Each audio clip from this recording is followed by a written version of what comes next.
नमस्कार दोस्तों, आज हम आपको माघ मास महत्तम का छठा अध्याय सुनाने जा रहे हैं। तो चलिए शुरू करते हैं। माघ मास में संगम तट पर या किसी भी धर्म स्थान पर स्नान दान पूजा से व्यक्ति के जन्म के पाप नष्ट हो जाते हैं। इस मास में किए गए कर्म फल का हमें फल कई गुना बढ़कर मिलता है। अच्छे और बुरे कर्म सभी हमें कई गुना होकर मिलते हैं, इसलिए इस मास में व्यक्ति को अच्छे कर्म करते रहना चाहिए। माघ मास महत्तम में आज हम छठे अध्याय सुनेंगे। कल हमने दत्तात्रेय जी द्वारा रचित ब्राह्मणी की कथा का श्रवण किया था, जिसने माघ मास के प्रभाव से सूर्य के रथ पर जगह पाई थी। ये कहानी दत्तात्रेय जी ने राजा सहस्त्रार्जुन को सुनाई थी। अब आगे की कथा का श्रवण करते हैं। दत्तात्रेय जी कहते हैं, हे राजन, अब मैं तुम्हें एक और पौराणिक कथा कहता हूँ, ध्यान पूर्वक सुनो। पूर्व काल समय में सतयुग के उत्तम निषेध नामक नगर में हेम कुंडलम नाम वाला धनी वैश्य, जो कुबेर के समान था, वो रहता था। वो बहुत कुलीन, अच्छे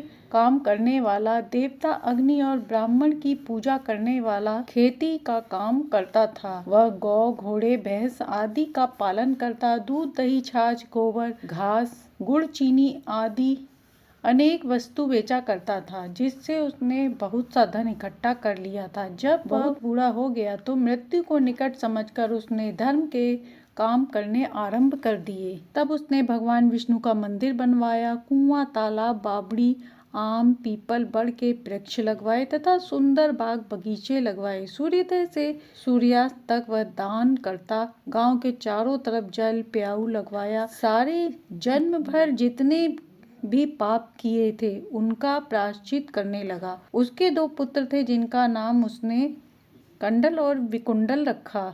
जब दोनों लड़के युवावस्था के हुए तो उसने दोनों को सब कार्य सौंपकर तपस्या के लिए वन में चला गया और वहां विष्णु जी की आराधना में शरीर को सुखाकर अंत में विष्णु लोक को प्राप्त हुआ। उसके दोनों पुत्रों को धन वैभव का मत था, जिससे वह दोनों बुरे कर्मों में लग गए, वैश्यागामी बन गए। वीणा और बाजे लेकर वैश्याओं के साथ गाने फिरते थे, अच्छे सुंदर वस्त्र पहनकर सुगंधित तेल आदि लगाकर भाड़ और चापलूसी करने लगे। लोगों से घिरे हुए हाथी की सवारी और सुंदर घरों में रहते थे। कभी किसी को दान आदि नहीं देते थे, न ही कभी हवन करते, देवता या ब्राह्मण की सेवा तथा विष्णु पूजन भी नहीं करते। थोड़े दिनों में उनका सब नष्ट हो गया और वह दरिद्र हो गए। भाई जन सेवक उपजीवी सब इनको छोड़कर चले गए। तब उन्होंने चोरी आदि करना आरंभ कर दिया और राजा के भय से डाकुओं के साथ रहने लगे। वहां अपने तीक्ष्ण बाणों से वन के पक्षी, हिरण आदि पशु तथा हिंसक जीवों को मारकर खाने लगे। एक समय इनके एक पर्वत पर गया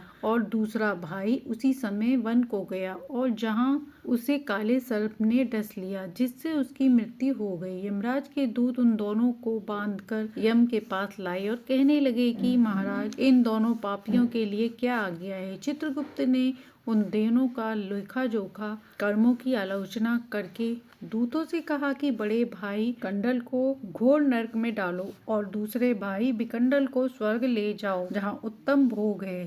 तब एक दूत तो कुंडल को नरक में करने के लिए कहने लगा कि हे विकुंडल, चलो तुम अच्छे कर्म से स्वर्ग को प्राप्त होकर अनेक प्रकार के भोगों को भोगो। ये सुनकर विकुंडल बड़े विस्मय के साथ मन में संशय धारण कर दूत से कहने लगा कि हे यमदूत, मेरे मन में बड़ी भारी शंका उत्पन्न हो रही है, अतः मैं तुमसे कुछ पूछता हूँ। कृपया करके मेरे प्रश्नों का उत्तर दो। हम दोनों भाई एक ही कुल में उत्पन्न हुए, एक जैसे ही कर्म करते रहे, दोनों भाइयों के कभी कोई शुभ कर्म नहीं किया, फिर एक को नरक क्यों और दूसरे को स्वर्ग किस कारण प्राप्त हुआ? मुझे स्वर्ग में जाने का कोई कारण नहीं दिखता, कृपया मुझे बताओ, मेरी शंका दूर करो। तब यमदूत कहने लगा कि हे विकुंडल, माता पिता पुत्र भाई बहन से सब संबंध जन्म के कारण होते हैं। जन्म कर्म को भोगने के लिए प्राप्त होता है। जिस प्रकार एक वृक्ष पर अनेक पक्षियों का आवागमन होता है, उसी तरह इस संसार में पुत्र भाई माता पिता का भी संगम होता है। इसमें से जो जैसे कर्म करता है वो वैसा फल भोगता है। तुम्हारा भाई अपने पाप कर्म से नरक गया, तुम अपने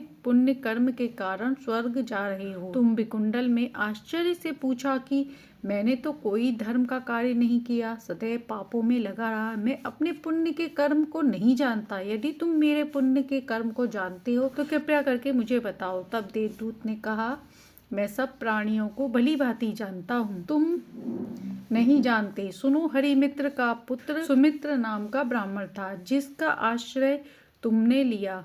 यमुना नदी के दक्षिणोत्तर दिशा में था। उसके साथ जंगल में ही तुम्हारी मित्रता हो गई और उसके साथ तुमने 2 बार माघ में श्री यमुना जी में स्नान किया। पहली बार स्नान करने से तुम्हारे सब पाप नष्ट हो गए और दोबारा स्नान करने से तुमको स्वर्ग की प्राप्ति हुई। विकुंडल, तुमने 2 बार माघ में स्नान किया। इसी के पुण्य के फल से तुमको स्वर्ग की प्राप्ति हुई है और तुम्हारा भाई नरक को प्राप्त हुआ है। उसके पश्चात दंतात्रेय जी कहने लगे, राजन, इतना सुनकर विकुंडल अपने द्वारा अनजान में किए गए पुण्य कर्म को सोचने लगा और मन ही मन विचार करने लगा कि अनजाने में किए गए माघ स्नान का फल इतना है तो भाव से स्नान करने का फल कितना होगा। इसके बाद वह अपने भाई के दुखों को सोचकर दुखित होकर निम्रता पूर्वक मीठे वचनों से दूतों से कहने लगा कि दूतों, सज्जन पुरुषों के साथ साथ पग चलने से मित्रता हो जाती है और यह कल्याणकारी होता है। मित्र प्रेम की चिंता करते हुए तुम मुझको इतना बताने की कृपा करो कि कौन से कर्म से मनुष्य यमलोक को प्राप्त नहीं होता, क्योंकि तुम सब जानते हो। तो ये था माघ मास महत्तम का 6वां अध्याय। अब 7वें अध्याय का अध्ययन हम कल करेंगे। जो कोई भी व्यक्ति माघ मास में स्नान करता है और इस कथा का श्रवण करता है, उसे पूरे माघ स्नान का फल प्राप्त होता है। तो ये था माघ महत्तम 6वां अध्याय, जिसे सुनने से सुख सौभाग्य में वृद्धि होती है। महत्तम अच्छा लगा हो तो लाइक एंड सब्सक्राइब करें।